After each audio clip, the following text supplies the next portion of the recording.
একবার সে শিকার করতে করতে একটি বনের গভীরে চলে যায়। কি গো, মনে হয় আশেপাশে কোথাও নেকড়ে আছে। তাড়াতাড়ি চলো, নয়তো আমাদের খেয়ে ফেলবে। হ্যাঁ, জলদি চলো। তারা বনের একদিকে সরে পড়তে থাকে।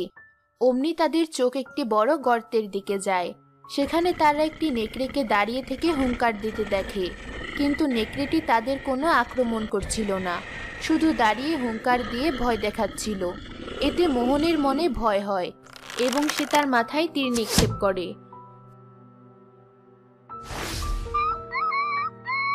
তীরের আঘাতে নেকড়েটি মাটিতে পড়ে যায়। মোহন নেকড়ের কাছে যায় এবং দেখতে পায় সেটি মারা গেছে। তাহলে বিপদ কেটে গেল। এবার চলো, যাওয়া যাক। দাঁড়াও, আমি কোনো কিছুর কান্নার শব্দ পাচ্ছি। ওই দিকটা একটু দেখে আসি। বউ সেখানে গিয়ে দেখতে পায় গর্তের মধ্যে একটি নেকড়ে ছানা পড়ে আছে এবং ক্ষুধায় কান্না করছে। মোহন, তুমি এটা কি করলে? নেকড়েটা তো আর আমাদের আক্রমণ করতে আসেনি। আমরা চলে গেলেই পারতাম। এখন তারই ছোট বাচ্চাটির কি হবে? রাখো এটাকে, অন্যদিকে যাই চলো। না, আমি এই বাচ্চাটিকে ঠান্ডার মধ্যে এখানে একা ফেলে যেতে পারি না। এভাবে থাকলে মারা যাবে। তার মাকে মেরে ফেলেছো, এখন একেও মৃত্যুর দিকে ঠেলতে চাও? আচ্ছা, তাহলে একে নিয়ে নাও। বড় হলে আমরা তাকে কোনো জঙ্গলে ছেড়ে দেব। এরপর তারা তাকে প্রতিপালন করতে থাকে।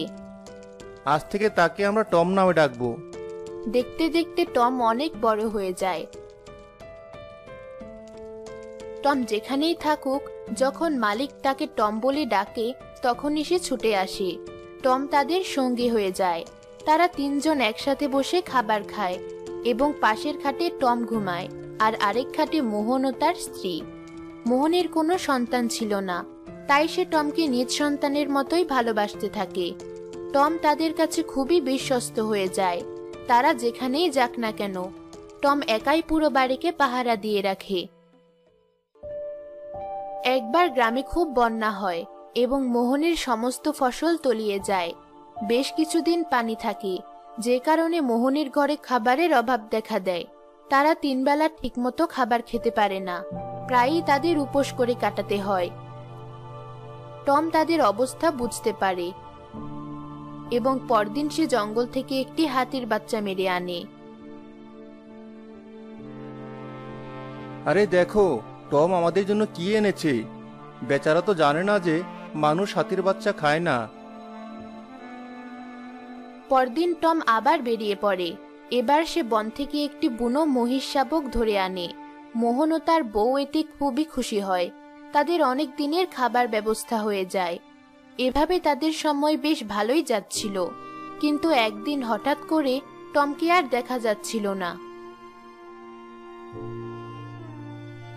আরে, এটা কি হলো? টমের কোনো বিপদ হয়নি তো আবার? কোথায় গেল সে? তুমি একটু খুঁজে দেখো না, কোথায় গেল সে? মোহন টমের খুঁজে বের হয়, কিন্তু কোথাও তাকে খুঁজে পাওয়া গেল না।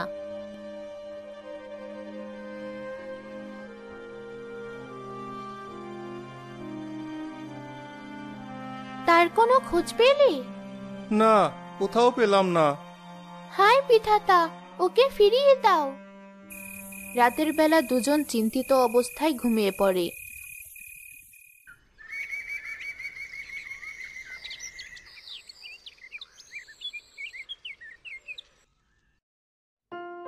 পরদিন সকালে টম ফিরে আসে।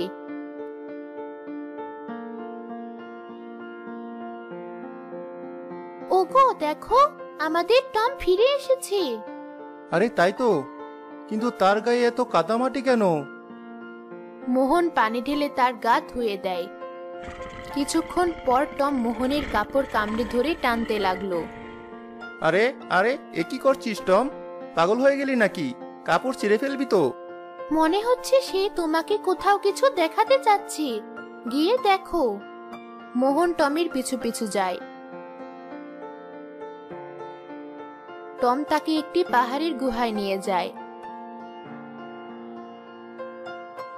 গুহাটি বেশ অন্ধকার, তাই মোহন একটি মশাল জ্বালিয়ে নিল এবং টমের পিছনে পিছনে চলতে লাগলো।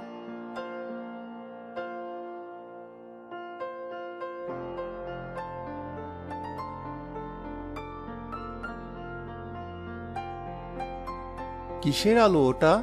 কে থাকে ওখানে? মোহন সতর্ক হয়ে আস্তে আস্তে এগোতে লাগলো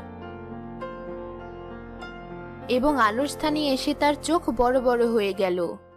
আরে, এই যে হীরের খনি! এত এত হীরে! আমি তো অনেক ধনী হয়ে যাব। মোহন সেখান থেকে অনেকগুলো হীরের টুকরা তুলে নেয় এবং তা থেকে কয়েকটি বিক্রি করে অনেক টাকা পায়।